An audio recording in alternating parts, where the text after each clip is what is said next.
Labą diena, gerbiami susirinkusieji, dear colleagues, dear scientists, dear guests and hosters. It is great pleasure for us to host you in Šiauliai Academy of Vilnius University. Welcome to the 14th International Interdisciplinary Scientific Conference, The Region, History, Culture and Language. Gerbiamieji, nuoširdus ačiū Jums, kad susirinkote į jau 14-ąją tarptautinę tarpdisciplininę mokslinę konferenciją Regionas, istorija, kultūra, kalba. Kadangi daugelis mūsų čia susirinkusių tikriausiai puikiai kalbėtume lietuvių kalba, bet turime kolegų, kurie jungiasi iš kitų valstybių, tai leiskite mums kalbėti taip pat tarptautinę anglų kalbą. So we are already transferring to the English language to say welcome to all our international colleagues and guests, participants of this conference. To start this conference, we would like to start from the welcome speeches, and let me introduce the first welcome speech, which will be given by Pro-Rector for Organizational Development and Community Affairs at Vilnius University, Professor Dr. Vilmantė Pakalniškienė. Professor, the floor is yours. Ačiū labai. Labas rytas and good morning to everyone. Dear speakers, colleagues and participants, it was already said that it's really for us a great honor and privilege also for me to start this conference and to say welcome to this conference organized by Šiauliai Academy at Vilnius University. I want to say and to start this welcome speech by saying thank you to all of you today, the speakers who devoted their time, participants, and the organizing team for making this conference possible. This year's conference brings together scholars from diverse countries and disciplines to engage in dialogue about the region, how it is shaped by history, expressed through culture, and preserved in language. The conference program promises insightful presentations, inspiring debates, and reaffirmation of the value of interdisciplinary cooperation. I'm really honored to welcome you all to this conference. I actually had a difficulty thinking about what to say that people could remember in this welcome speech. To talk about region, culture, or history, it's basically not my topic, and I bet you know and have more knowledge than I do. I'm a psychologist, so I always wish to have sort of inspiring thoughts or inspiration, and I hope I could succeed. So I decided to share a story that was once said by my colleague in very similar speech like this. So this story is about a wise man. Like all wise people, he lived somewhere high in the mountains. This person knew the answer to any question. And of course, like all wise people, they always have some followers, or we call students. And one student wanted to prove that the teacher didn't know all the answers. He caught the butterfly and, hiding in his hands, came to the teacher and asked, "Teacher, tell me if the thing in my hands is alive or not." He thought that if the teacher said it was alive, he would squeeze his hands and the butterfly would not survive. If the teacher said it was not alive, he would open his hand and the butterfly would fly away. So, it was alive or not? Teacher looked at the student and said, "Everything is in your hands." So, talking about complex regional questions, from literacy and cultural diplomacy to dialect research and memory politics, everything is in your hands today and at this conference. Share your research, engage with fellow scholars, explore new collaborations and new perspectives. and of course, enjoy being in this conference. I wish you a very productive and engaging conference with thought-provoking discussions and fruitful connections. Have a wonderful conference. Dear Pro-Rector, thank you for inspiring speech, and I know that everything is in our participants' hands for now. So thank you once more for the great speech, and we hope that every word will go straight to the ear of the God to be implemented fully 100%. So have a wonderful day, and I hope that all our participants will enjoy this event. We would like to thank the Pro-Rector for Organizational Development and Community Affairs at Vilnius University, Professor Dr. Vilmantė Pakalniškienė. And as you know, it is always very important which institution, which people are hosting international conferences. So now I would like to invite the hoster of this conference, the director of Vilnius University Šiauliai Academy, Professor Dr. Renata Bilbokaitė, for the welcome speech. I want to thank you, first of all, for organizers very much, because it is already 14th conference. And I'm really proud of it. Why? Because in this running, hurrying world, global world, lots of organizers are very proud because of quantitative, yeah? They say they have conferences where participants from 500 or till 2,000, yes? A lot of number of participants in the conferences. And we already managed this 14 years, perhaps, smaller conferences. Buddhism says we should slow down, because not quantitative performs the good results only. Qualitative and quality is much more important in this global world. To have a time for better and deeper discussions, to have a time to listen very carefully what other colleagues are doing, and not be oriented only for quantitative results, to be better, to be smarter, to have more money, to have better results, and other things. It is much more important now when we are talking about regional development, quality of management, culture, heritage, historical things, and other all these things that are in our deeper souls, in our mentality. If we want to rise this in a higher level and to spread for other people, it is much more important to have slow, minimal, but deep discussions. And this is face of our conferences. So thank you very much for your organizing work, and especially for our international colleagues who are perhaps during these years already became our friends. Thank you for our friendship. We would like to thank our director of Šiauliai Academy of Vilnius University, because, as you know, it is always important who is the brain of the body and who leads us, so the head is leading. But at the same time, we all know that how it is important, the heart, which makes us to do some decisions in our life journey.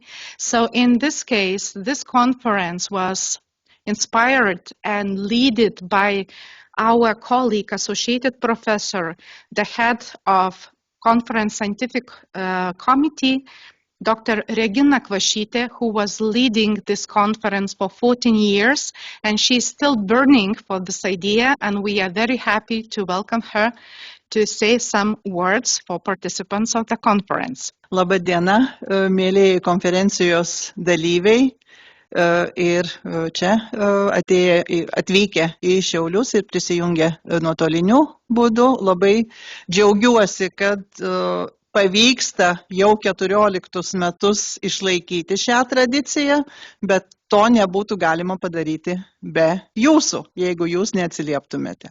Ir tikrai yra žmonių, kurie dalyvauja jau, jeigu ne visuose, tai bent jau daugumoje iš šių konferencijų. Tai dėkoju jums.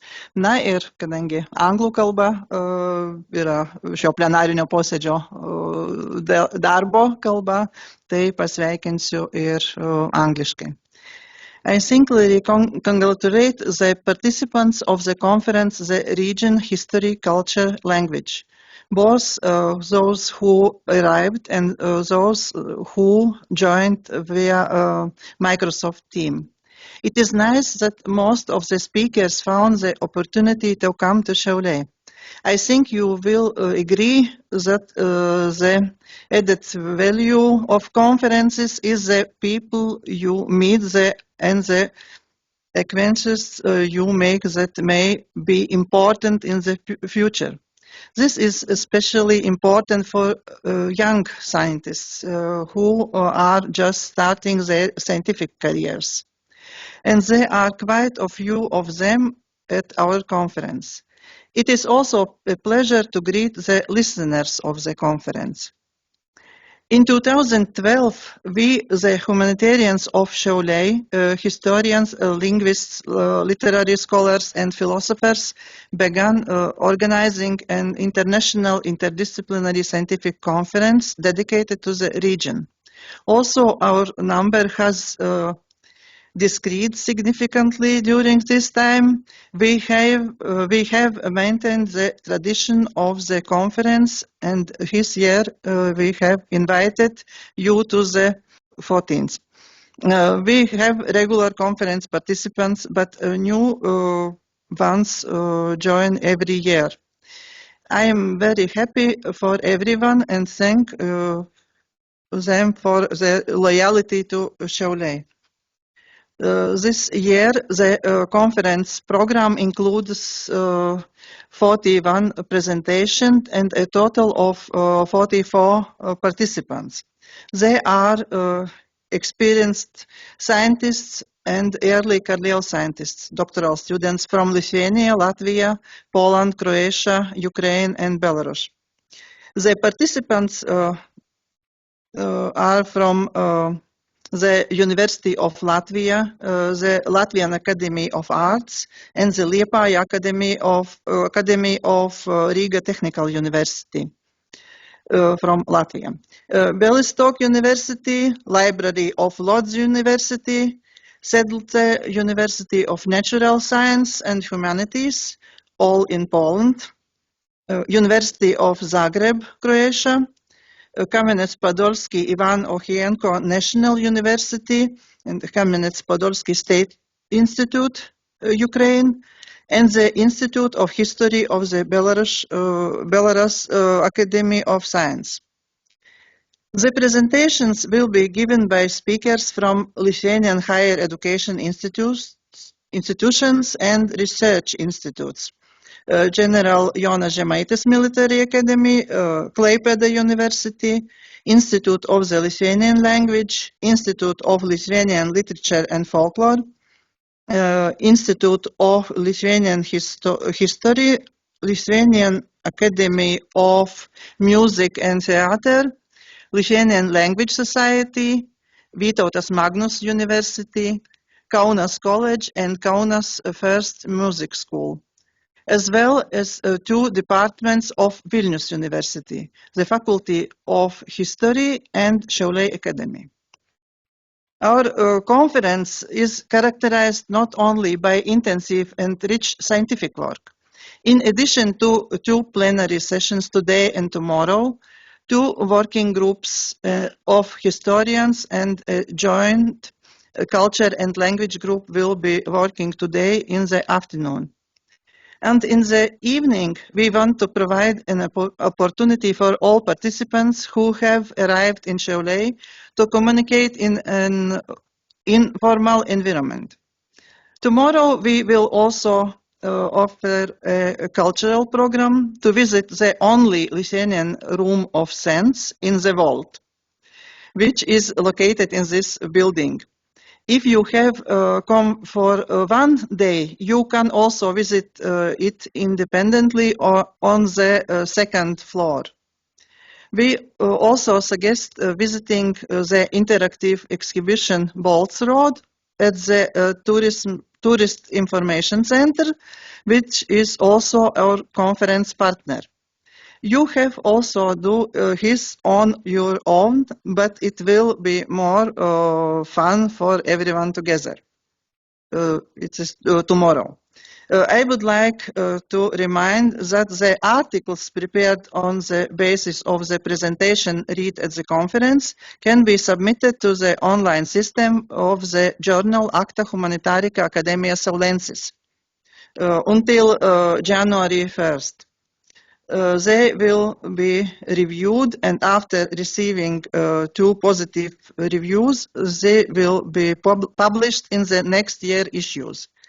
4 issues have been published so far, but they continue the scientific work series Acta Humanitarica Universitatis Saulensis that began in 2006. Articles received after last year's conference are now being reviewed, and other works related to publishing is being carried out.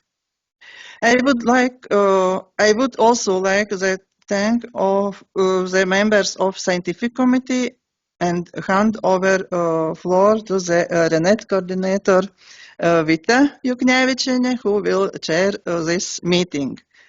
I wish all of us successful work, pleasant communication, and good impressions in Šiauliai. Thank you. Thank you once more for Associated Professor Dr. Regina Kvašytė, who is the heart of this conference for many years. And as it was already mentioned, this plenary session is organized together with the Researchers Excellence Network. This is why we are making a recording of this session. And it is transmitted online to our participants online, but it will be recorded, and later on everybody who could not attend this conference and this plenary session may get the link to the YouTube channel where it will be provided. At the same time, I would like to remind all online participants, please keep your microphones muted until you will have the possibility to give any questions. And of course, we have today a wonderful plenary session with 4 presentations, and it will be given by 2 Vilnius University colleagues sitting here in front of us. But at the same time, we have our participants from University of Zagreb in Croatia and Kamieniec-Podilsky Ivan Ohienko National University of Ukraine, and we will hear the presentations as well. So let's start this session, and we would like to invite Professor Dr. Rita Regina Trimonienė, representing Vilnius University, for her presentation about the problem of literacy among the peasant elite in the 17th century, the case of the Šiauliai economy. And give us just a couple of seconds to provide the presentation for online for everybody who is attending virtually. Sveiki visi, atsiprašau, bet mano pranešimas bus anglų kalba, tikiuosi visi supras. When we talk about culture, we usually mean the culture of a particular society, specific social classes, castes, or groups, as something that can be achieved through deliberate effort. This concept of culture usually includes language, ideas, beliefs, customs, codes, institutions, tools, techniques, works of art, rituals and ceremonies, and more. In Lithuania, traditional oral culture continued to dominate even in the 17th century. Oral communication was especially relevant in small communities where interpersonal relationships prevailed and cultural values along with the skills for creating them were passed down from generation to generation through close and constant interaction, both verbally and by practical example. On the other hand, by this period, it was already difficult to manage without writing. It was necessary for carrying out of duties, even at the lowest level, handle legal and financial matters, from property sale agreement to drafting wills and settling disputes, communicating with the authority and the church, and for pursuing better education and career opportunities. The presentation specifically examines the cultural aspiration of the peasants and townspeople of the Šiauliai economy who held a higher social status, or rich peasants. On the other hand, a person who contributes to culture, no matter how significant their contribution, is not always a cultured person. Therefore, the claim that the literacy of the majors or rich peasants and their various cultural tensions indicate their refinement is somewhat risky. However, it is impossible to find another way to describe their involvement in the cultural environment in elite at that time. In the case of Šiauliai economy will be used as an example. A case study of a specific micro-community allows for a deeper understanding of the subject and helps to find answers to the questions being raised. It should be noted that although the scholarly literature on the history of peasants in the Grand Duchy of Lithuania during the early modern period has deep traditions and is quite extensive, the cultural orientation of peasants and their integration into the cultural society at the time have been little studied. Nevertheless, studies of peasant culture have mostly been limited to topics related to remnants of paganism and traditional folk culture. The education of peasants and townspeople in the early modern period has been briefly reviewed by some historians. The education of peasants in the later period, specifically the 19th century, has been studied quite extensively. Literacy is typically linked to the development of the school network. The number of parish schools in the 16th, 18th century fluctuated, sometimes decreasing, sometimes increasing. It is true that young people could also learn to read and write at home. Additionally, the level of these skills must also be taken into account. In this presentation, various sources will be examined to analyze the cultural aspiration of the peasant elite in the Šiauliai economy, from financial reports and inventories to manor codes, books and visitation records from the Diocese of Samogitia. The Šiauliai rural district, a large part of which was finally transformed into an economy in 1619. In the 17th century, the economy was divided into territorial administrative units known as tracts. This included the Šiauliai, Žagarė, and Joniškis tracts, as well as the Užmušis rural district, Vloš, with each tract comprising several rural communities which contained dozens of villages. The Šiauliai tract had 8 communes, the Joniškis tract had 6 communes, the Žagarė tract had 3 communes, and the Užmušis rural district had 2 communes. Additionally, the economic towns of Šiauliai, Joniškis, and Žagarė had their own majors.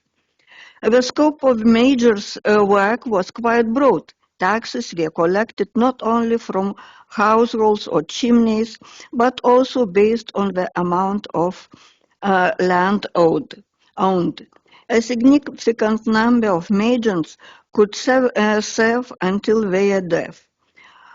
Often, rural communes passed from generation to generation, as seen in families like Gineitis, Krzykovsky, Normančia, and others. The duties of the village head, according to the regulation from 1649, were as follows: to ensure that the subordinates lived in the Holy Catholic faith and piety, to protect the royal estates and properties, to assign vacant lands to peasants who were to pay cash rent, and to oversee the vacant lands, to participate in the courts. It can be assumed that most of majors came from peasants or burgess families, but they were affluent. Sometimes they were also had noble ancestry. The wealth of majors is evidenced by preserved wills and land purchase contracts. It was not uncommon for familial ties to develop between the families of majors and with other lower-ranking court officials.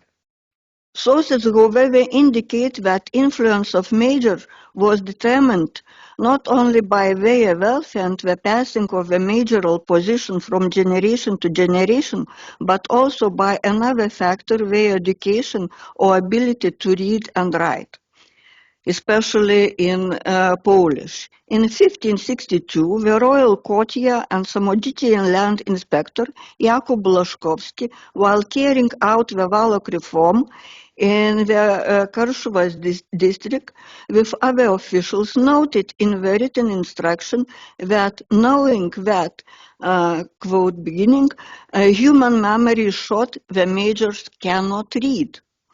Quote ended. Wanting to ensure that his order were carried out, he instructed that this directive be recorded in the court books.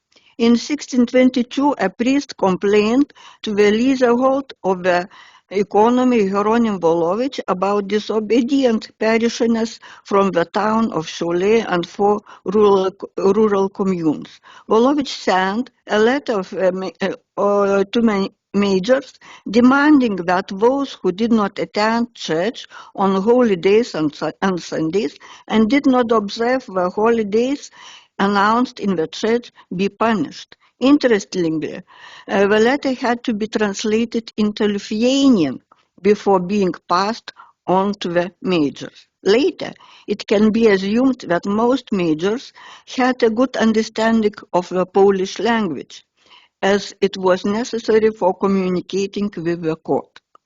The situation changed drastically in the second half of the 17th century. As most majors became literate or at least knew how to sign their names. It can be assumed that the growing need for writing skills was driven by the expanding responsibilities of the majors. They had to assist the manor in various financial accounting tasks, verify them, and participate in resolving court cases. This is evident from an examination of the economy documents. It should be noted that there was some doubt in the academic literature for a time regarding whether a signature indicates a personal level of literacy. Mark Haywood argues that quote beginning, the signatures and marks represented the best evidence of literate skills available for pre-industrial societies, quote ended. He noted how signatures were made. In his view, children learned to read and write at the same time in schools. One of the first writing skills was the ability to sign at least their initials. Full signatures, including first and last names, indicate much better writing skills. Haywood identified 4 broader skills categories. The tendency to sign a name in full. Second, to produce a single or double letter. The third, to draw a mark that was a recognized symbol. And the fourth, or to make a mark consisting of 1 or 2 neat strokes, which were more or less equally widespread. By examining the examples of signatures from the Šiauliai economy majors, it will be stated that they all wielded the pen with confidence, indicating that they were likely skilled in both reading and writing. From the tax register dating from 1650-52, it is evident that in the Joniškis tract there were 6 rural communes, 5 majors confirmed the tax registers. In the Šiauliai tract there were 8 rural communes, 5 or 6 majors confirmed the tax registers. In Žagarė tract, all villages majors signed the registers along with the major of town of Žagarė. Interestingly, one of the majors from this tract, Jan Visotsky, signed in Cyrillic script. You could see here, Cyrillic script. He might have belonged to the older generation. He had been a major since at least 1648 and learned to write in Ruthenian script, not at a Catholic parish school, but from someone who knew the Ruthenian language. On April 12, 1691, at the general session held at the Šiauliai Manor, attended by major, benches, and men of the entire region. We know that there were a total of 19 village majors and 4 town majors in the economy, so it is clear that most of them were present at the meeting and were able to sign their names. After the death of King Jan I Sobieski, in 1696, political rivalry began not only for the throne but also for control over the royal economies. In 1698, the Sivun of Ariogala and standard bearer of the Duchy of Samogitia, Jan Gorbovsky-Zaranik, seeking the position of administrator of the economy, arrived in Šiauliai to campaign for support from the local community for this candidacy. A letter titled Points was drafted to be sent to Prince Jakub Sobieski in Warsaw. The letter was signed by Major of Šiauliai, Major of Šiauliai tract, and in place of Major Jan Štonovič, Major of Švietė, Michal Štonovič, signed with a short Latin note subtiltud in Latin. From the opposing camp of Zaranka and his supporters, the letter to Prince Jakub Sobieski was signed by the majors from Joniškis and Žagarė tracts. Separately from tracts, the letter was signed by almost all majors. Those a total of 19 majors signed, and if we include those mentioned yearly, the number is even higher.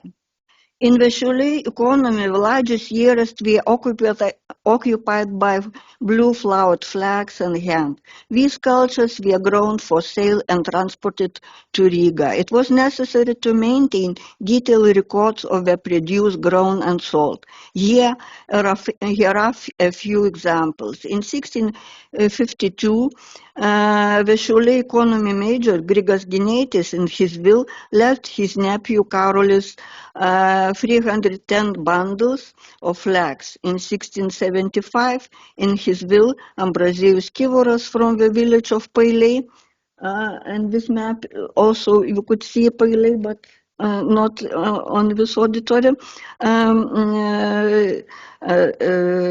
left 45 bundles for his wife, of both homegrown and purchased flags. Additionally, he had stored 16 bundles in Joniškis and 2 bundles in Jakštaičiai. It is likely that both Major Gineitis and Kivoras, as well as other flags buyers and sellers, were at least minimally literate, as this was necessary to maintain accurate records. As mentioned, many majors as well as rich people of Šiauliai economy were literate, it is likely that at least some of them learned in local parish schools.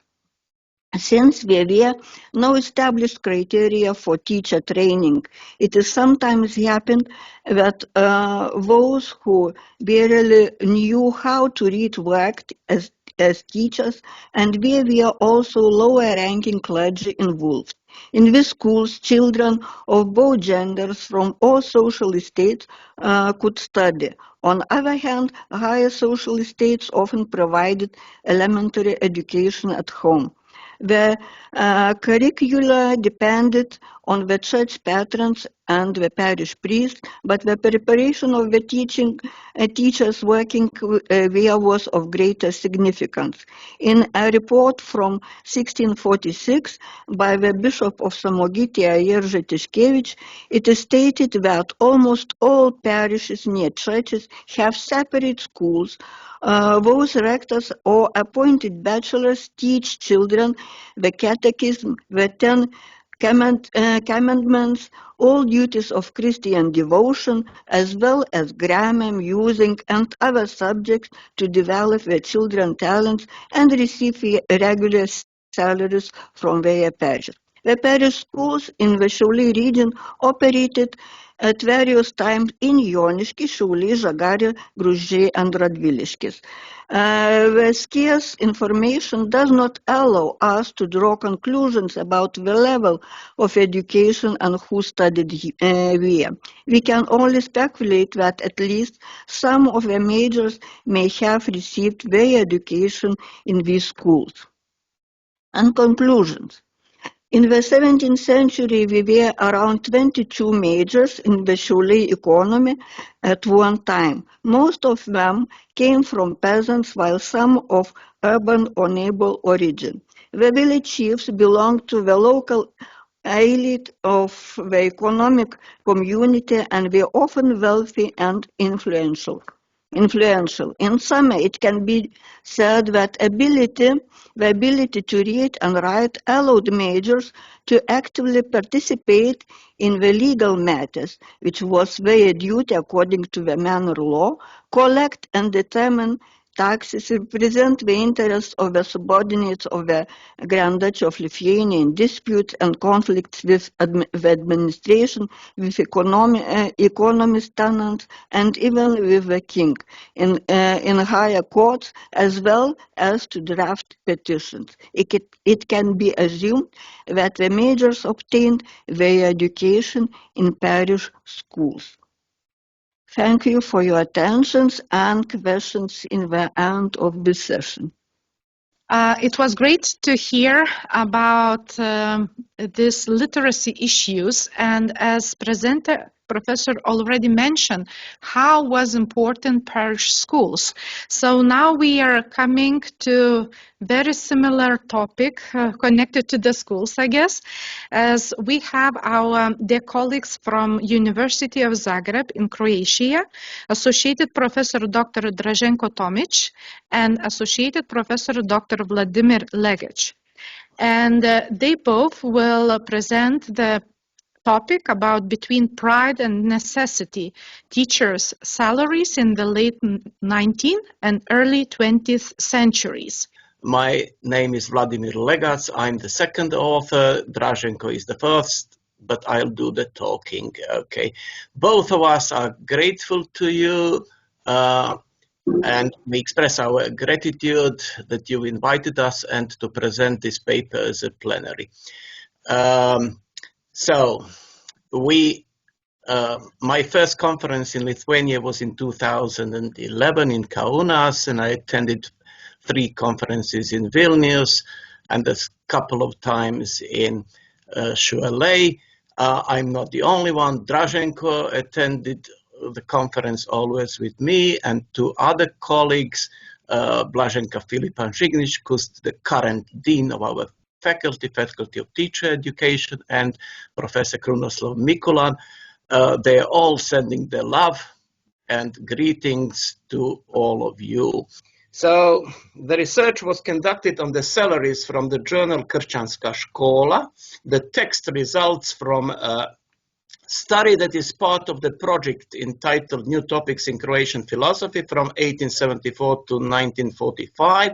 It was funded by the Croatian Science Foundation, and you can see the number of the project here below.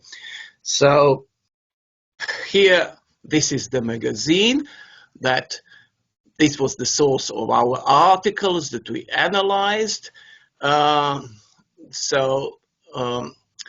The subtitle of the journal was Pedagoški didaktički list, Pedagogical Scientific Journal. It was a newsletter from the Croatian Catholic Catechetical Society. It was published twice a month for almost 50 years, between 1897 and 1906. The first editor and publisher of the magazine was Matija Zajgeršmit, and Draženko Tomić, the first author of this paper, wrote about that very important historical person for the education of teachers. So there were texts dealing with financial situation of primary and secondary school teachers in the Austrian-Hungarian Empire and in many other countries. And here we'll look at the comparison of the salaries. It's important to emphasize that teachers' salaries were regulated by the provincial administrative units, so Silesia, Galicia, Dalmatia, Croatia, etc., Upper Austria.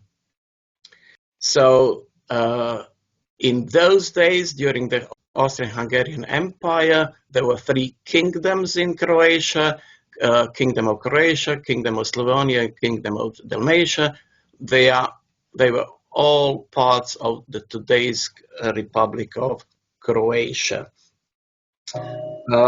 All teachers generally accepted the 1874 law in Croatia and Slavonia. According to this law, a teacher's salary was at least 400 forints or 700 forints per year. When we convert it to today's currency in Croatia and in your country, the lowest one would be 3,200 and the highest 5,600. But because of the inflation rate, we should mention that it would be between 70,400 to 123,000. Okay. Just to tell you that the average annual income is much lower today, okay, if you calculate it in the real value of the money. So the salary depended on where the teacher worked, whether in a town or in the countryside, the type of school he or she worked in, and the years of service. As a rule, town teachers had a higher salary than rural teachers. Male teachers had a higher salary than female teachers because they were the family's breadwinners. Female teachers who got married, except those who were married to male teachers, would give up their teaching position according to the monarchical law of 1888. Here you can see this table. You can see the name of the region, the annual income, the annual salary in Europe, and calculation for the real value of the money in those days. So there were differences, big differences. The high salaries were in Silesia, 3,220. That's in crowns. We converted forints to crowns because crown was the later currency. The lowest income in Austria was in Tyrol. Note the difference between Silesia, that would be today's Poland, part of Poland, or Galicia, the lowest 600 crowns. So teachers were not satisfied, and yes, they wanted increases, they protested, and here you can read a couple of quotations. So there were great demands. The difference between the value of money is now the difference is 22 times. You always have to multiply it by 22. So despite relatively good salaries compared to other parts of monarchy, the German-Austrian Teachers Association, they held a congress in Vienna, and they insisted that the teacher's salary should be below that of a civil servant of the 11th grade, should not be below. And the basic salary, when you calculate it, you can see that they also received additional money for accommodation. That would be equivalent of 200 crowns, okay? And so altogether it would be between 600 and 1,000. Teachers in Slovenia, they were also not satisfied. They compared the salaries with those of salaries of other teachers in the Austrian part of the Hungary. And here I can quote, they met on the April the 8th, 1903, to consult and seek a remedy and help for their miserable and financial situation. They said miserable situation, very bad, and they needed a solution, a kind of a remedy, as if they had been ill. So they looked up at, they said, look at the Czechs, we are being deprived of our basic salary, and they were not given quinquennale. In Latin, that would be quinquennales, that was derived from the Latin word. Every 5th year, as you saw on earlier slides, teachers would get an increase, okay? So Slovenian teachers saw that the difference between them and the Czechs was altogether 24,000 crowns.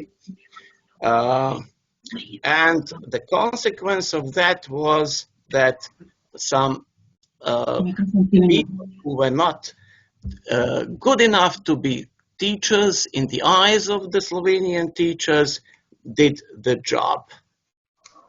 Okay, let's move to Hungarian part of the empire. Let's go downward to the coast, to Dalmatia. In Dalmatia, the basic salary was from 1,200 to 1,400 crowns. Here is a quotation from a text by an unknown author. Although it did not please the teachers, God knows how, considering the age and the already ripe 5 years, it was nevertheless a blessing to the entire representation, which responded without exception to the just and repeated wish of the teachers for so many years, and once and for all destroyed those unjust, superfluous and uncollegial school ranks, giving everyone equality and fairness, and taking into account only the years of service. It is an undeniable truth that the teachers can and will fulfill their onerous duties with great enthusiasm and interest if they and their families are provided with a living and do not have to struggle every day with meager assets and liabilities, empty budgets, and large debts. So they had loans, they had debts, they were not able to pay off, they were unsatisfied, and they wanted this quinquennale and important increase every 5 years.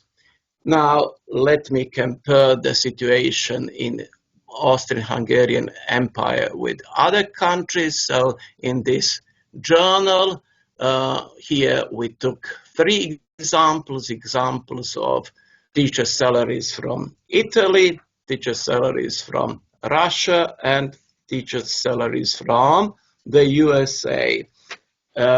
So in Italy, in 1898, according to the journal, in 31 provinces, mainly in the south of the country and on the island of Sicily, the municipalities do not pay teachers' salaries regularly.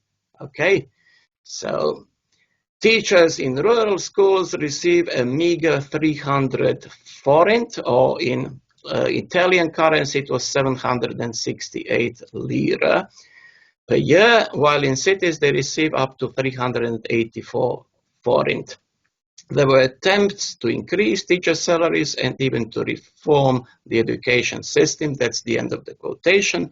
In Russia, they earn between 300 and 500 rubles. I don't know the exact conversions to US dollars.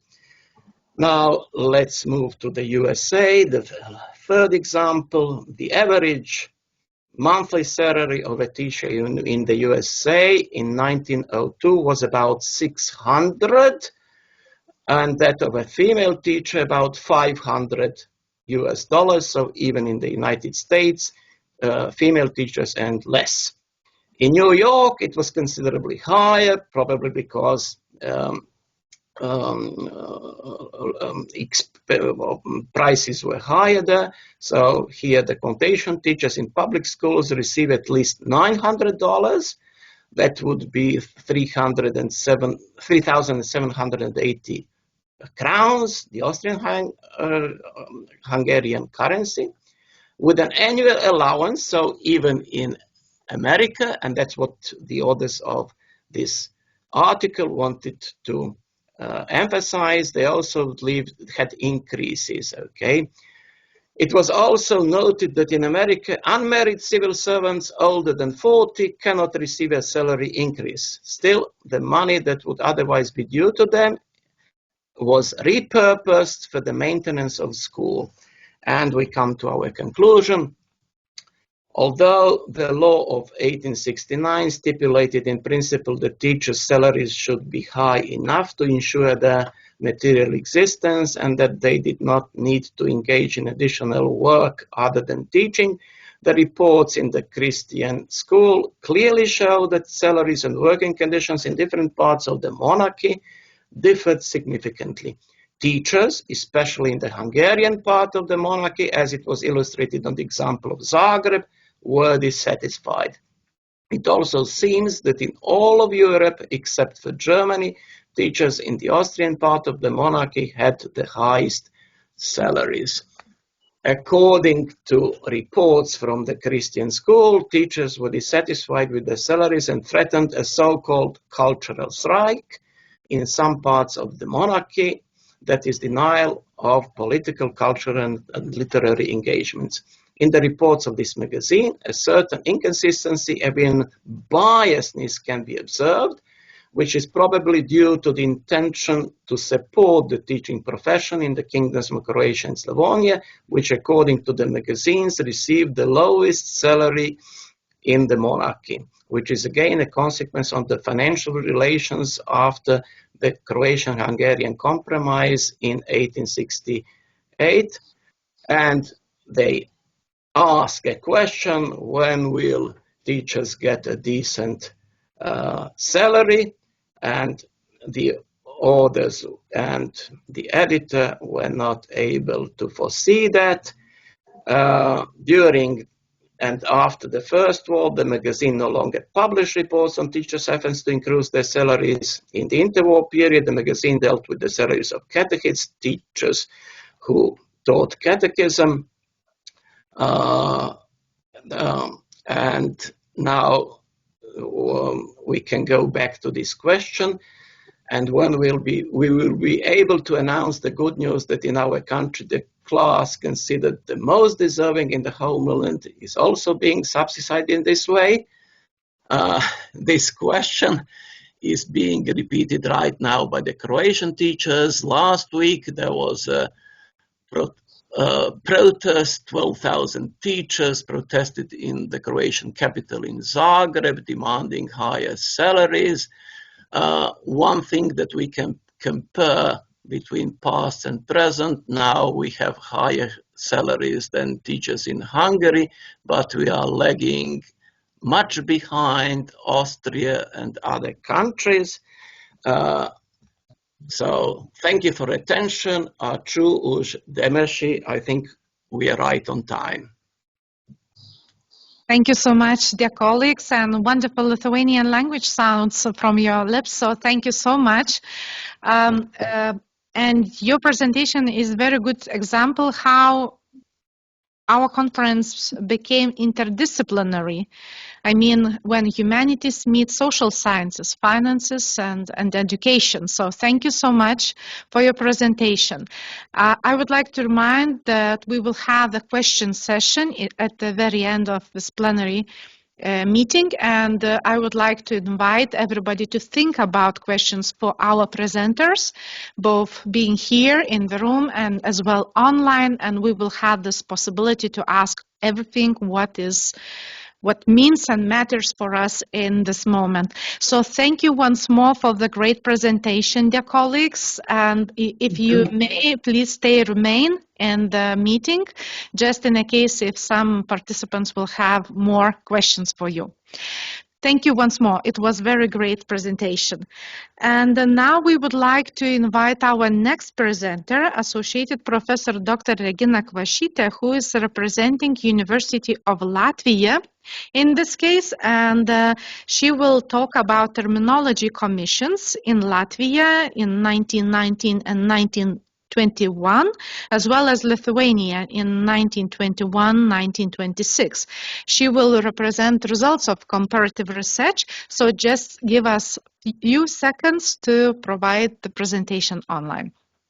In order to meet the needs of the independent states established in 1918, it was necessary to expand and improve the use of national languages, Latvian in Latvia and Lithuanian in Lithuania. Therefore, it was important to take care of terminology of various fields. For this purpose, the Latvian Ministry of Education established the Terminology Commission on September 9, 1919.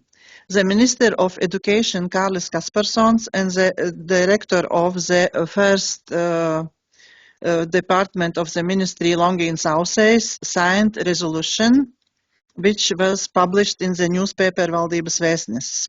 A similar step was taken by the Lithuanian government almost 2 years later, on March 14, 1921. The order on the establishment of the Terminology Commission was signed by the head of the government, Prime Minister Kazys Grinius, and the Minister of Education Kazys Bizauskas. Information about his was published in Vyriausybės žinios. The aim of the report is to discuss the establishment, work organizing, and results of Latvian and Lithuanian terminology commissions, and to find out the similarities and differences between the activities of terminologists. In order to achieve this aim, the research carried out so far publications in the press, as well as the minutes of the first Terminology Commission meetings were used. The Latvian resolution defined the composition of the commission. It was planned to appoint the representatives each from the Ministry of Education, the Latvian Teachers Union, the Faculty of History and Philology of the Latvian University of Applied Science, Latvijas augstskola, the Latvian Writers and Journalists Society, and the Latvian Engineering Union. In the year of its foundation, the Latvian Commission had the 7 units: natural science, physics, mathematics, medicine, technology, linguistics and philosophy, legal, economics and arts. Later it was merged with linguistics and philosophy. In 1920, 4 more units were founded: military, painting, construction, music, and veterinary. Each of the units of employed from 3 to 12 specialists in the relevant fields. On September 27, 1990s, the first meeting of the Latvian Commission took place. The participating specialists were appointed the units, and recommendations were also made on who should be invited to join. The executive body is a presidium, which consists of a chairman, 2 deputy chairmen, and 2 secretaries. The task of the section designated for managing terms in various areas are to collect material, contact different institutions in whose activities the term might be needed, and prepare and submit projects to the Commission. To the Commission's Presidium. It is important to mention that the separate linguistic commission was also actively working within Latvian Commission. The first chairman of the Latvian Terminology Commissions was an engineer technologist, Adolfs Vitskovs, who worked as a teacher at Rīga State Technical School. The mathematician, historian, researcher of the history of bibliography, Jānis Straubergs, and an educator, geographer, translator, and poet, Fricis Adamovič, were elected as deputies. Many prominent specialists in their field were involved in the activities of the Latvian Commission's Presidium and various subcommittees. In this slide, you can see several from these people.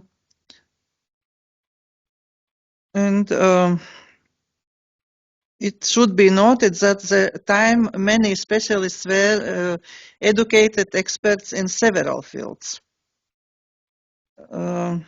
The term lists were published in the ministry journal Izglītības ministrijas mēnešraksts. The first issues of the monthly was published in February 28, 1920, and 247 terms were already published in it. Also in the official daily newspaper of the Cabinet of Ministers of the Republic of Latvia, Valdības vēstnesis. Some term lists were reprinted in other publications: Economists, Latviju mūzika, Latvijas karevis, etc. In Lithuania, the Terminology Commission was established following the example of Latvia. The prominent Lithuanian linguist Jonas Jablonskis, who also became one of the members of the Commission, made a significant contribution to this. In order regulates the Commission, the Presidium consists of 10 people invited by Ministry of Education. The following subcommittees are formed separately from the Terminology Commission Presidium, the members of which are employees of interested state institutions. They may also co-opt other necessary specialists. 7 subcommittees: philosophy and theology, physics, mathematics and natural science, technology, medicine, law, trade and industry, agriculture, war, administration and art. The subcommittees named in Lithuanian komisijėlės, prepared lists of terms to which texts in Russian or preferably one of the Western European language had been added. The meetings were attended by interested subcommittee members who had the right to decide. It means the role of specialists in specific fields was highlighted. The approved terms were made now to public, and after receiving feedback, the Commission revised the terms once again and them around them as mandatory for use. The order also mentioned that the Ministry paid 50 auksinas for participating in the meeting. All members who started working in the Lithuanian Commission are listed in the first minutes of linguist Kazimieras Būga, poet and literary critic, theologian, mathematician, public activist and Esperanto user Aleksandras Dambrauskas, pedagogue Pranas Dovydaitis, a linguist Jonas Jablonskis, writer, pedagogue, cultural activist Pranas Mašiotas, lawyer, state, public and cultural figure Antanas Smetona, and linguist, teacher and press worker Antanas Vireliūnas. The lawyer and political activist Vladas Požela, writer, press worker, public activist, pedagogue and priest Juozas Tumas Vaižgantas, and the painter, graphic artist, photographer Adomas Varnas. Last three persons did not attend to first hearing. Who were present discussed the task of the Commission and the organization of its work.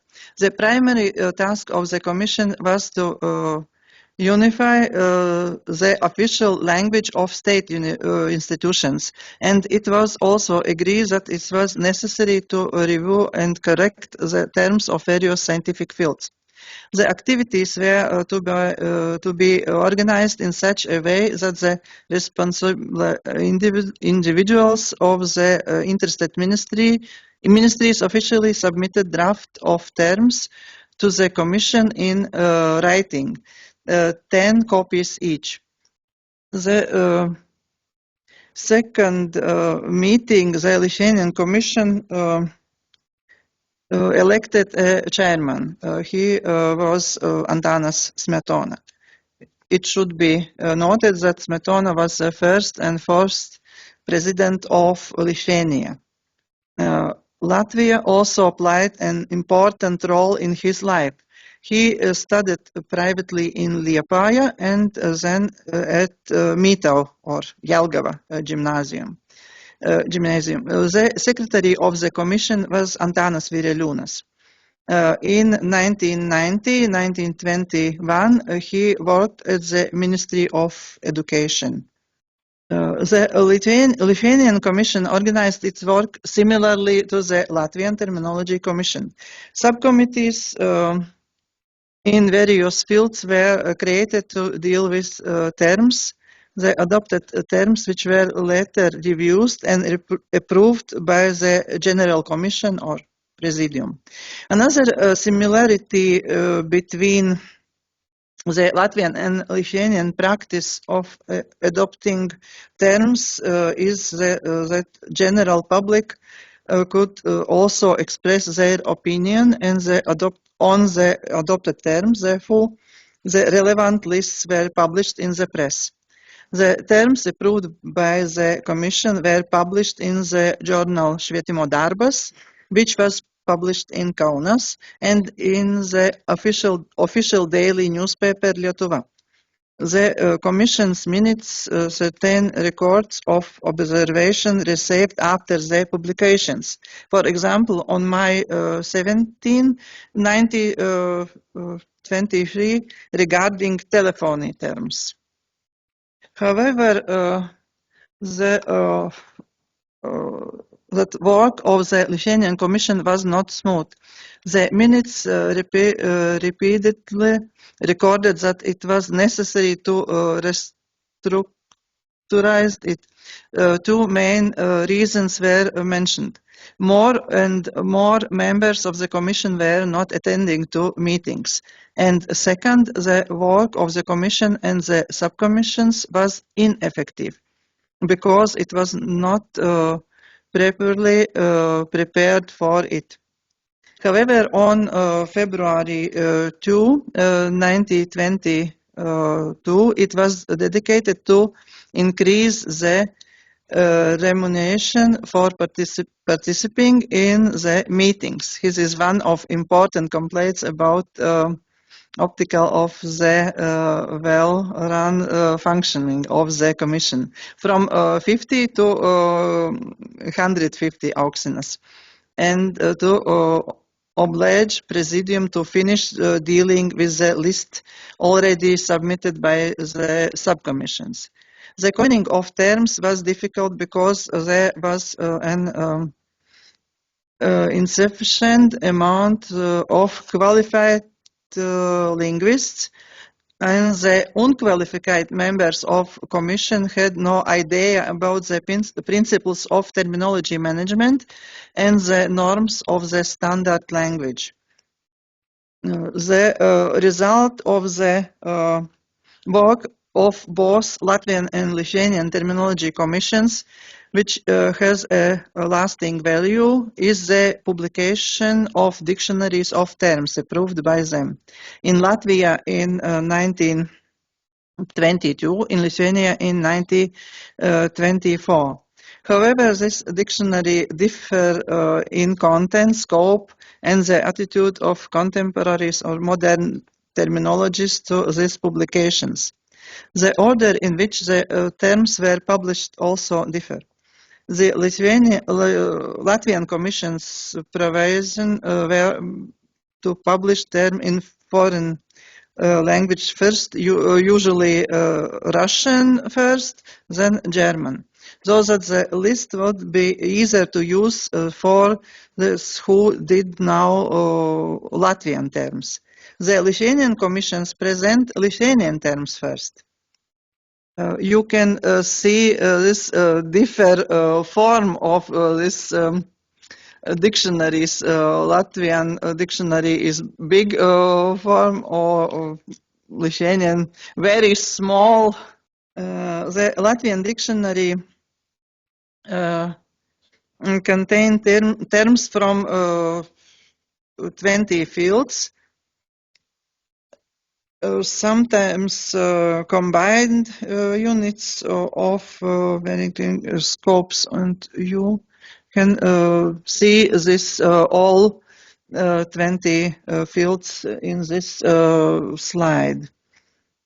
In total, the dictionary contains 8,398 entries.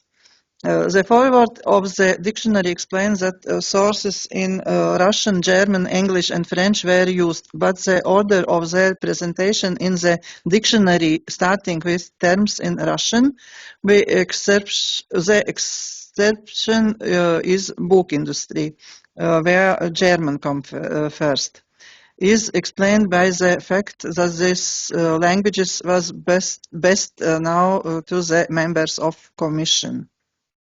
In Lithuania, the secretary of the Commission, Vireliūnas, prepared and published on his own initiative the dictionary Įvardai arba terminai priimti terminologijos komisijos. This is a small volume and format publication which include terms from 7 areas. The publication was criticized by many linguists and terminologists due to its poor quality and layout errors. The review was published by Jablonskis, who expressed some criticisms. He also criticized the word įvardas. It means a term used in the title, which he considered to the improperly formed. However, modern-day lexicologist and terminologist Jonas Klimavičius held a different opinion. The new word was good, probably coined by Vireliūnas. The contribution of prominent personalities, linguists Jānis Enzelins and Jonas Jablonskis, to the activities of the Terminology Commission was significant. And in conclusions, the work of the Terminology Commissions did not last long, but they were interrupted for different reasons. In Latvia, his were primarily due to a lack of funding, while in Lithuania it was due to disagreements among the commission members, as well as the unwillingness of the ministry to solve the problems in a constructive manner. The comparative research shows that the foundation of the first terminology commissions in Latvia and Lithuania, as well as their role in each country, can be treated similarly. In his way, there was a transition from individual and spontaneous term coining to collective and planned activity carried out by a specially founded institution. The contribution of personalities was also important. Here you can see my sources. Thank you. So we would like to thanks to our presenter, Dr. Regina, and here is your certificate. Thank you so much for your presentation, and you taught a very important lesson, I guess, for us from the historical perspective, that interdisciplinary is good, but when the question comes to very important issues, it's very important to invite more experts, deeper experts of the subject, to talk to each other and to work on those important issues. So thank you so much, Regina, for your presentation. It was very interesting. And I hope that we will have some questions for you after the last presentation. So now we would like to invite the last but not the least presenters, our dear colleagues from Kamieniec-Podilsky Ivan Ojenko National University in Ukraine. And we are so happy to welcome Professor Dr. Alla Marchishina and Professor Dr. Anatoly Skripnik, who are going to present us lexical markers of regional history, Podylia, Ukraine case. I'm glad that we have been invited to speak as plenary speakers, and we feel privileged to present Ukraine in front of such an honorable community. And let me present our common research, which is called Lexical Markers of Regional History.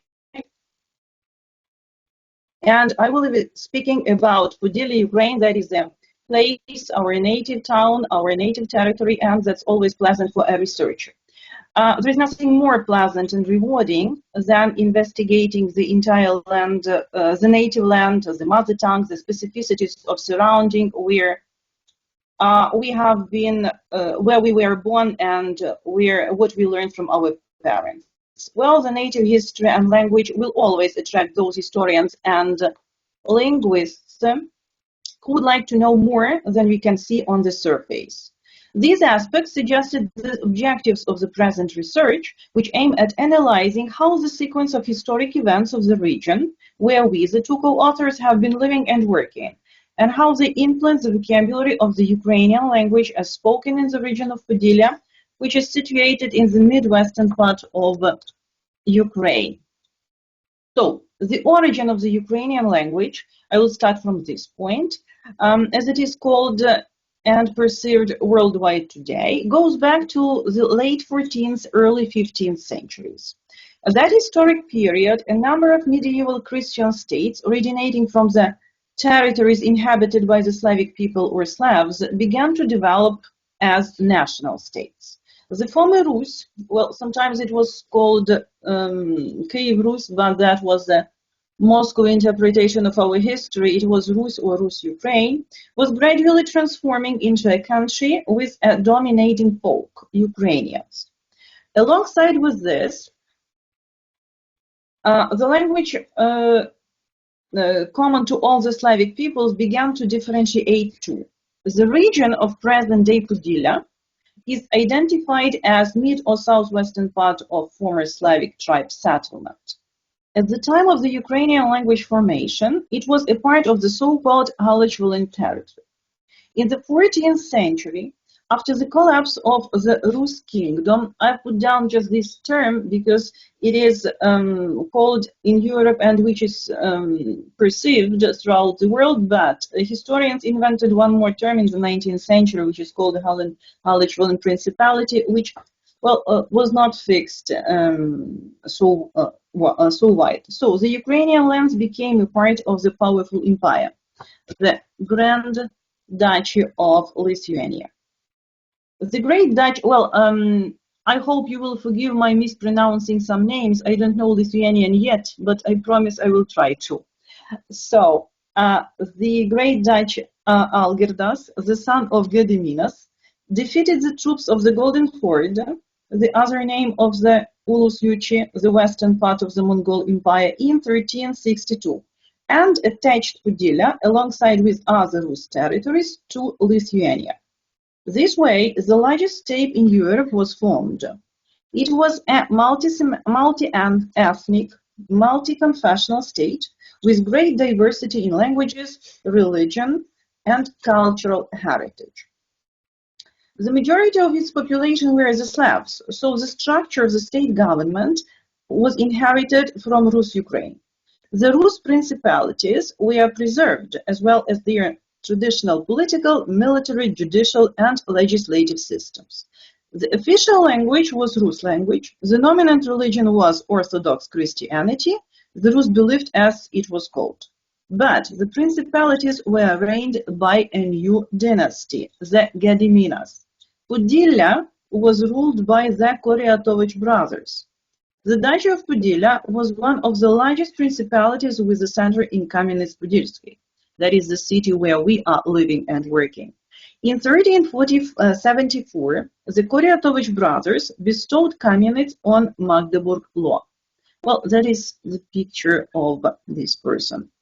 Our town commemorated the Lithuanian princes. Now, one of the central streets is named after the Koryatović brothers. This landmark signifies the common history between the Lithuanian and the Rus-Ukrainian peoples. As for the lexical markers, the linguistic signification of Lithuanian influence, a few words of everyday usage may be mentioned. For example, of course, it was 700 years ago. That's why it's very hard to trace the lexical borrowings, but nevertheless, I've tried to find some. So, a well-known word in Ukrainian, klunya, comes from Lithuanian. The same with the other words presented here. So, these are words currently used in present-day Ukrainian. The Koryatović rulers supported the election of Jogaila, Grand Duke of Lithuania, as King of Poland in 1386, aligning themselves with the emerging Polish-Lithuanian Union. In 1474, following further conflicts and consolidation of Polish control, the territory of the former Podillia Principality was fully incorporated in the crown of the Kingdom of Poland. So in the year of 1569, a new state appeared on the map of Europe, a federation, union of the two neighboring states, Polish-Lithuanian Commonwealth, or Rzeczpospolita, dual Polish-Lithuanian state, which was created by the Union of Lublin on the 1st of July, 1569. So, the Polish period in the history of Podillia lasted from 1434 to 1793. It was more than 300 years, but I have marked here the number 27 years. I'll speak about that later. That was this was another part of our history. So, the Polish period. This historic event resulted in language interference and numerous landmarks. For example, 3 markets appeared in our town: Polish, Rus, and Armenian.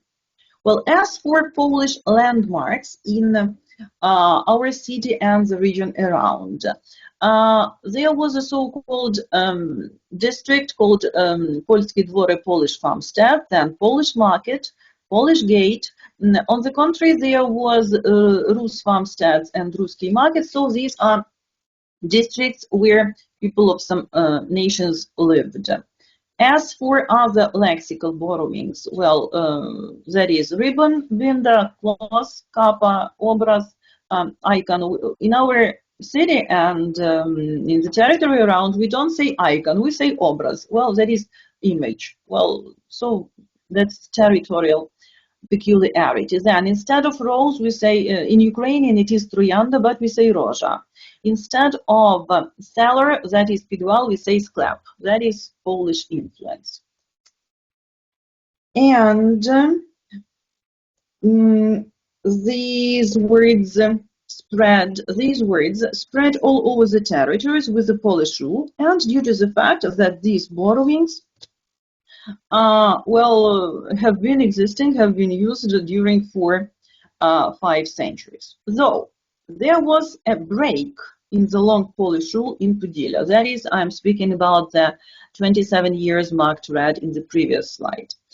That was from 1672 to 1699. During 27 years, a part of territory and the town of Kameniec-Podilsky were invaded by Ottoman Empire, which left its traces both in the history and language of Podylia. And Podylia became a province of Ottoman Empire and was called Podylia Eyalet or Eyaleti. So that is how it is spelled in history books.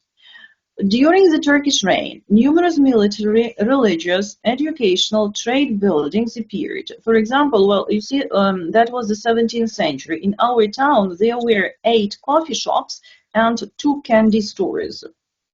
At that time, it was just, I don't know whether it was great invention or a mark of development. The Turkish rule left the traces in the local vocabulary, and some of the lexical units are still in use today. First of all, these include city landmarks and the Turkish buildings, which today are most visited tourist sites. Among them are the Turkish bastion, this is just a picture of that, a fortification construction, which was meant to protect the city in its northern part. Moreover, there is a district called Karvasare, Caravanserai. That is, in Persian, it meant the inn that provided lodging for travelers, merchants, and caravans. That was the time when local citizens got to know the meaning of the word minaret.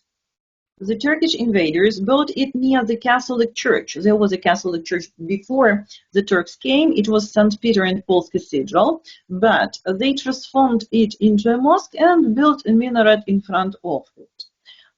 After our city was returned to the Polish rule again, the Polish restored the function of the church, but they did not ruin the minaret.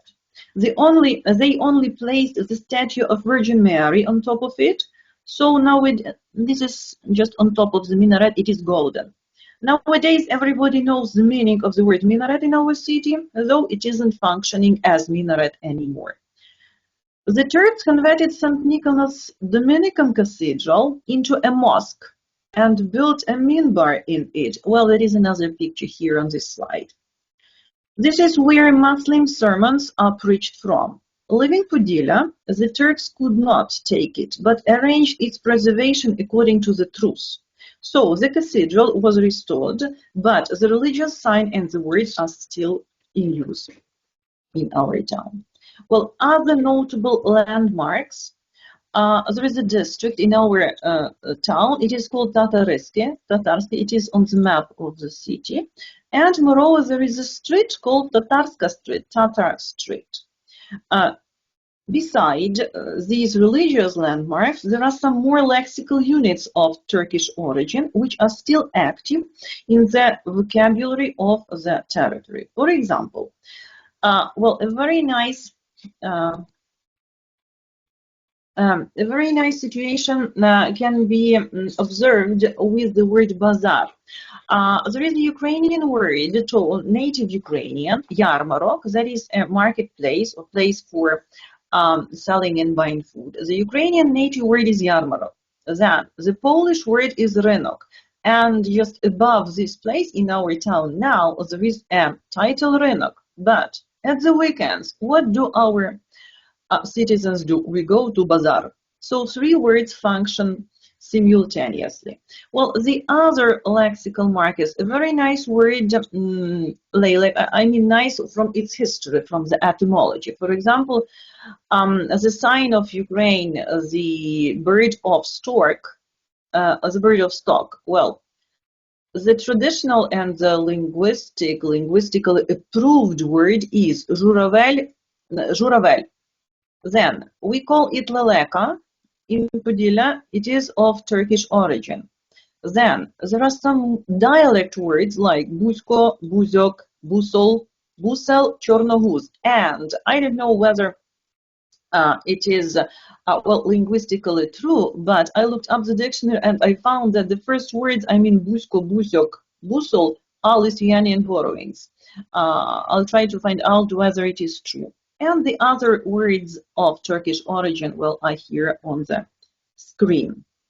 Then, according to the second petition of Poland in 1793, Podylia constituted a part of the Russian Empire until its collapse in 1917. So, the new influence began. During the 19th century, there was a strong Polish impact in social and religious spheres.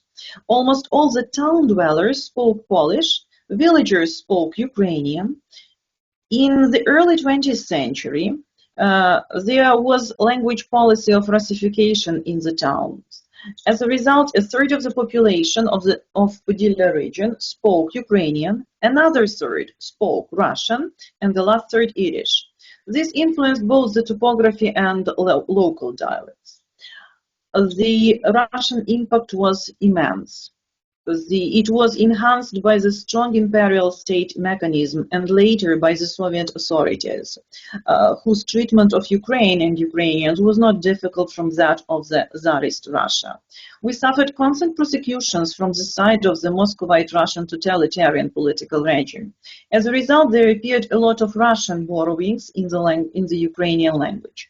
But I'm sure you will forgive me for not mentioning any Russian words now, because during the period of Russian aggression, well, that's too painful.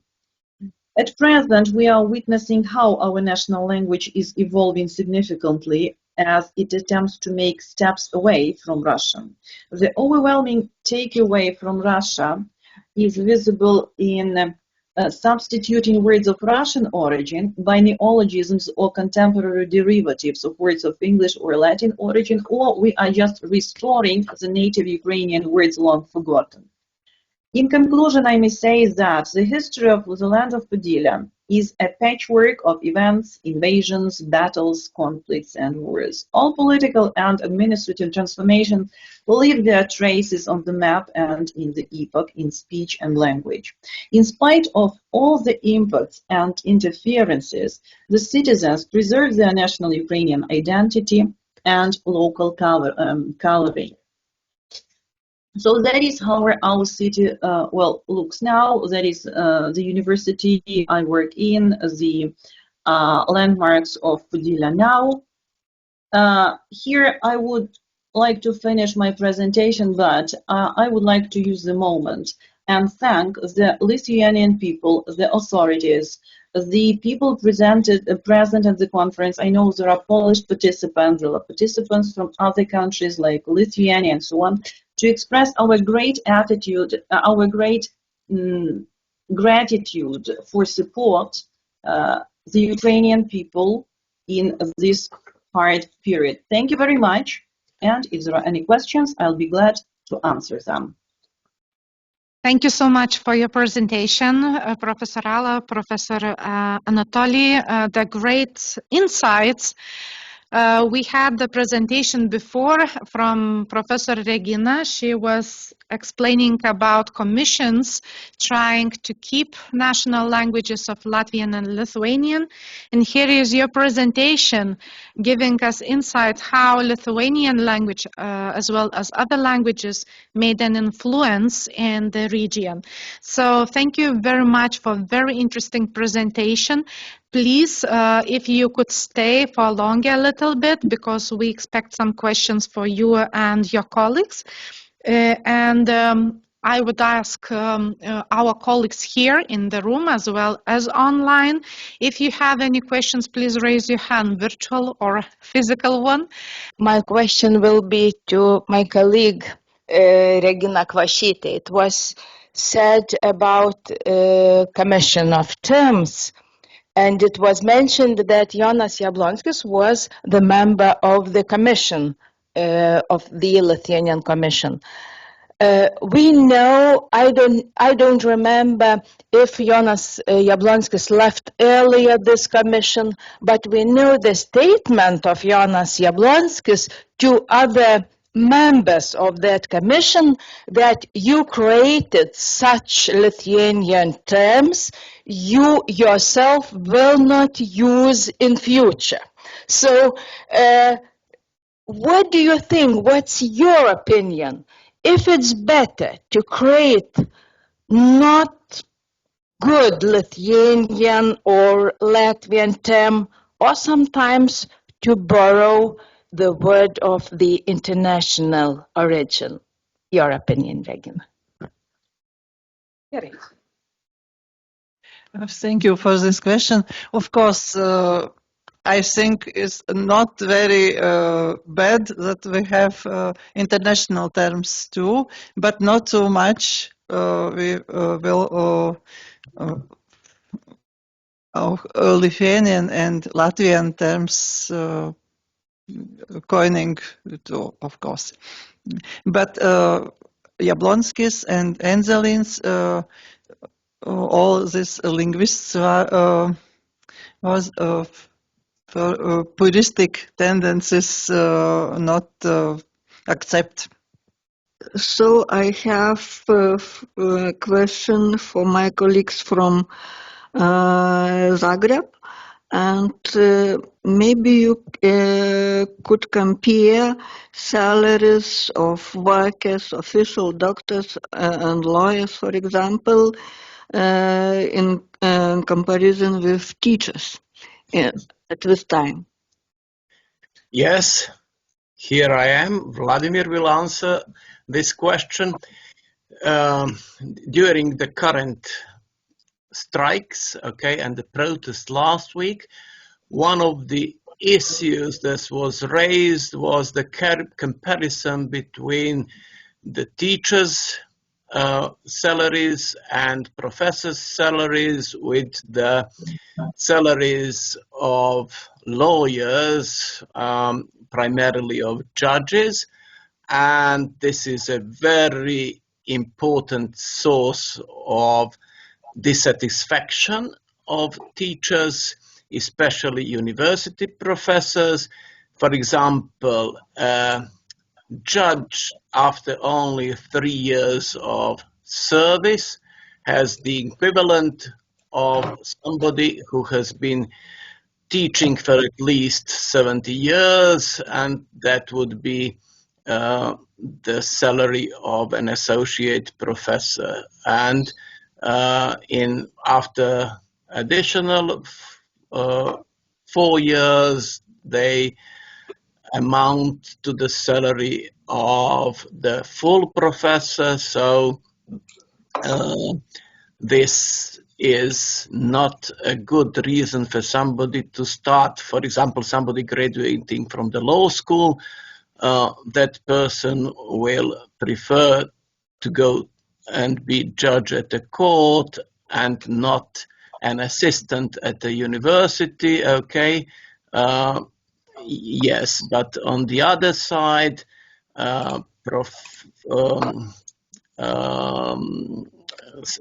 judges and other lawyers, they say, no, you can't compare this.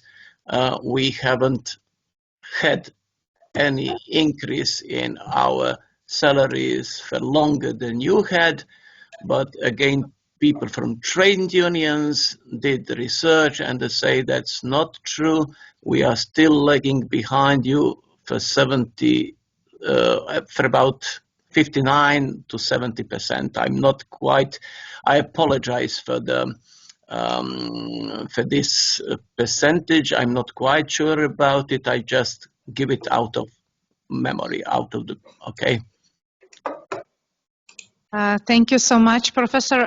Can I ask one more very small, short question? Your topic of your presentation was between pride and necessity.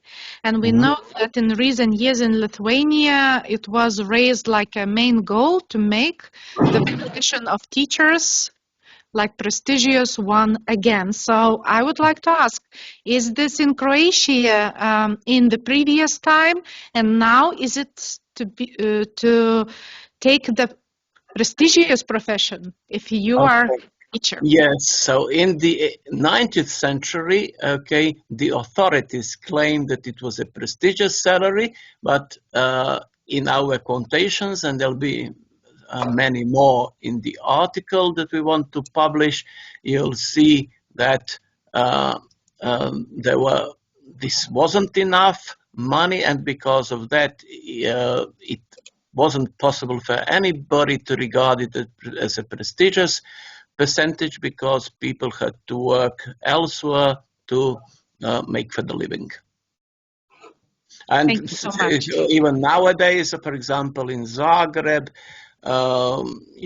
it's very difficult for a teacher to find real accommodation, okay, to pay the rent, and let alone to buy a flat, an apartment. And the situation is even worse in Dalmatia. I'm not quite sure about the price of new apartments, but just at the turn of the year, the mayor of Dubrovnik mentioned that the annual salary of an average person, it doesn't mean only teachers or lawyers or anybody, even medical doctors in Dubrovnik, where the prices for flats are the highest, amounts only to 3.5 meters. So a married couple, a husband and wife, with all the annual incomes, they can buy 3.5 square meters.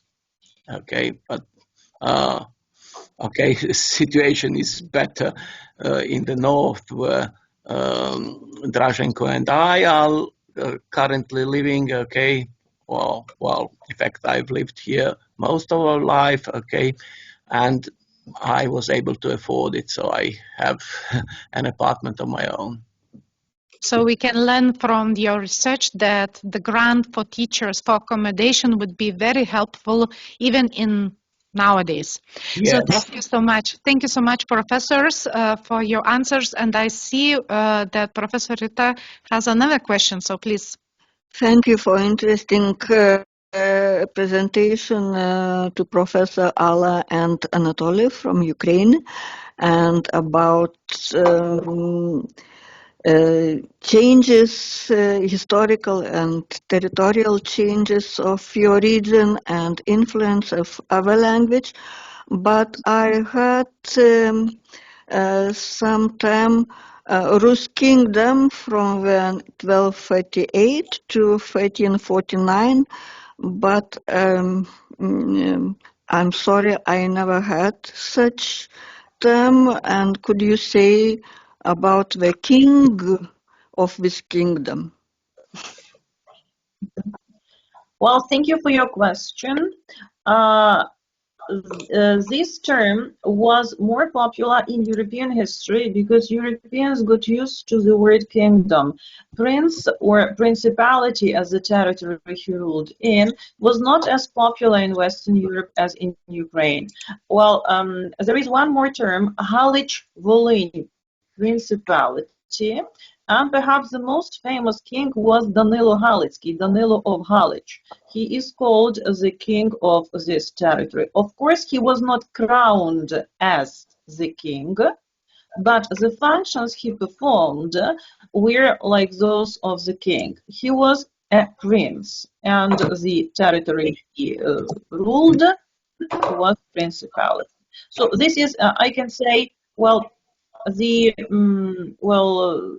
the name or the title just suggested for understanding, for perception, his role in the history and in the principality. Halic-Volhynia principality, one more parallel term. Mhm. Yes, thank you. But when, for example, Mindaugas, he was crowned as a king, died, but later we never call Lithuania as a kingdom. So that is my reason. Yes, of course, I fully agree. And I have already said that it was just for understanding the function of this person in the region. Thank you so much. And I have a very short question to Professor Ala, if I may. When you have presented different words which are coming from different languages into your language, you mentioned Turkish language influence and mentioned the carpet name, kilim, which is sounds very similar to Lithuanian kilimas. So I was wondering if Lithuanians borrowed this word, or it was something like synthesis of different languages. Well, maybe, of course, because as I have already said, the territory I was speaking about is something like a melting pot. Well, the nations, the invasions, the movements, well, were numerous, and the languages influenced each other. And as there are two reasons for borrowings, that is, on the one hand, the close contact between people speaking different languages. So perhaps there were contacts between people speaking Lithuanian and Turkish. And the other reason, that is cultural need, when an object appears and it has to be nominated. Perhaps these reasons influence the penetration of the word into many languages. Thank you so much.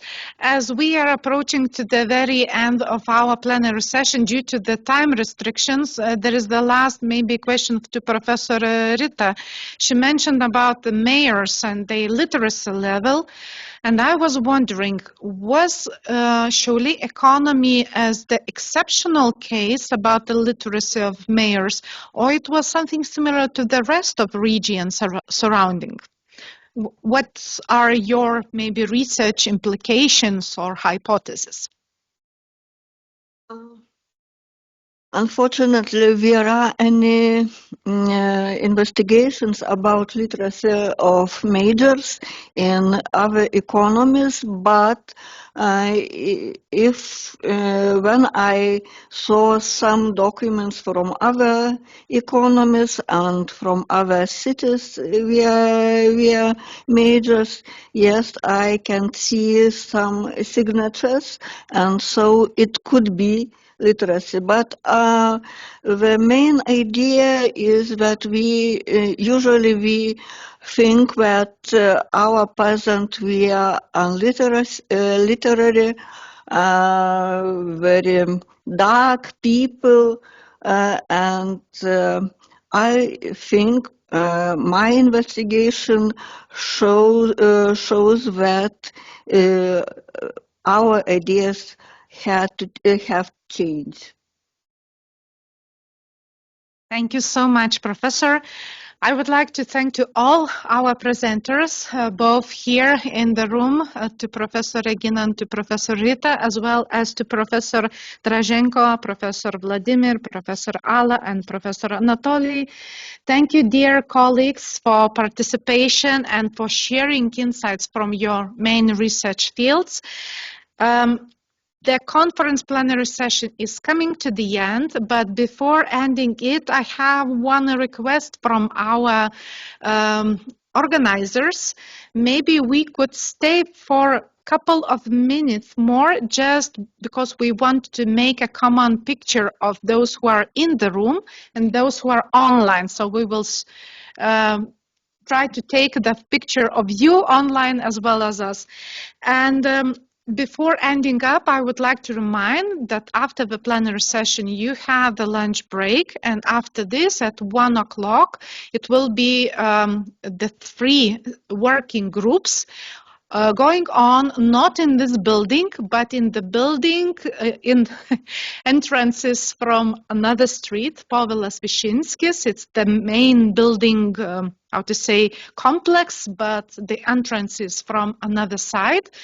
And we hope that you will enjoy new renovated building of Šiauliai Academy. You will have fruitful discussions with your colleagues, and you will enjoy this conference today and tomorrow, because tomorrow at 10 a.m. we will have the closing plenary session of this conference too.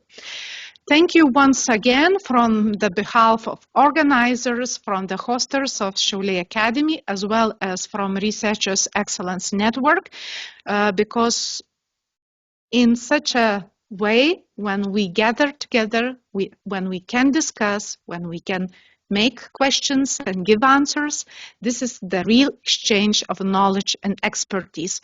So thank you once more for the great plenary session, for all presentations, for your patience in the room, and we wish you to have a great the rest of the conference.